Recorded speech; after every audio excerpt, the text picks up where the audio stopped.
ഇപ്പോൾ എന്തുകൊണ്ടാണ് നമ്മുടെ നെയ്മാറിനെ കുറിച്ച് പറയാത്തത് എന്നെങ്കിലും ബ്രസീൽ ഫാൻസ് കരുതുന്നുണ്ടെങ്കിൽ അടുത്ത റിപ്പോർട്ട് നിങ്ങൾക്കുള്ളതാണ്. ഒടുവിൽ ബ്രസീൽ ആരാധകരുടെ കാത്തിരിപ്പിന് അവസാനമായിരിക്കുന്നു. സൂപ്പർ താരം നെയ്മാർ ജൂനിയർ സ്കോട്ട്ലൻഡിനെതിരെ മത്സരത്തിൽ കളത്തിറങ്ങി. പകരക്കാരനായാണ് നെയ്മാർ പന്ത് തട്ടിയത്. മയാമി സ്റ്റേഡിയത്തിലെ സ്റ്റോപ്പ് വാച്ചിൽ മത്സര സമയം 76 മിനിറ്റ് ആകുന്നു. സൈഡ് ലൈനിൽ ഒരാൾ പ്രത്യക്ഷപ്പെട്ടു. സ്റ്റേഡിയം ഒന്നാകെ ആർത്തിരമ്പി. അസിസ്റ്റന്റ് റഫറിയുടെ സബ്സ്റ്റിറ്റ്യൂഷൻ ബോർഡിൽ ആ നമ്പർ തെളിഞ്ഞു.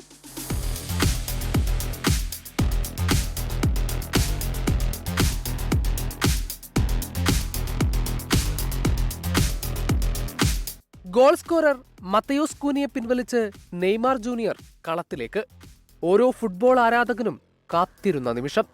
തന്നെ അടയാളപ്പെടുത്തിയ പുൽമൈതാനത്തെ തൊട്ടുവണങ്ങി കളിദൈവങ്ങളോട് പ്രാർത്ഥിച്ച് 981 ദിവസത്തെ കാത്തിരിപ്പിന് വിരാമമിട്ട് സുൽത്താൻ കളത്തിലിറങ്ങി.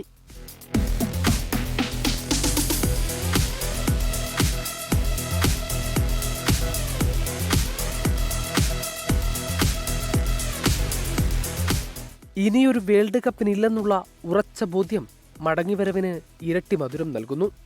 ഈ വിശ്വവേദിയിൽ സാമ്പാ നൃത്തമാടാനുള്ള കൊതി അത്രമേൽ ഉള്ളിലുണ്ടായിരുന്നു.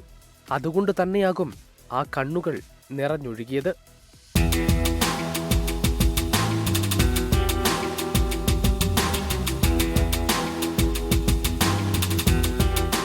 ഗോളോ അസിസ്റ്റോ കൊണ്ട് അളന്നു തൂക്കി വിധിയെഴുതേണ്ട 15 മിനിറ്റുകളായിരുന്നില്ല അത്.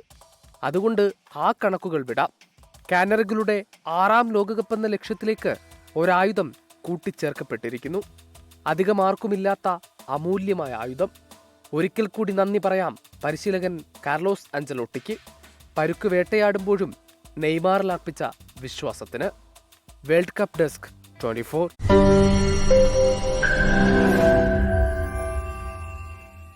ലോകത്തെവിടെയായാലും ഏത് സമയത്തും 24 വാർത്തകളും ഓഗ്മെന്റഡ് റിയാലിറ്റി പാക്കേജുകളും എക്സ്പ്ലെയിനറുകളും വിശദമായി കാണാൻ ഞങ്ങളുടെ യൂട്യൂബ് ചാനൽ നിങ്ങൾക്ക് സബ്സ്ക്രൈബ് ചെയ്യാം.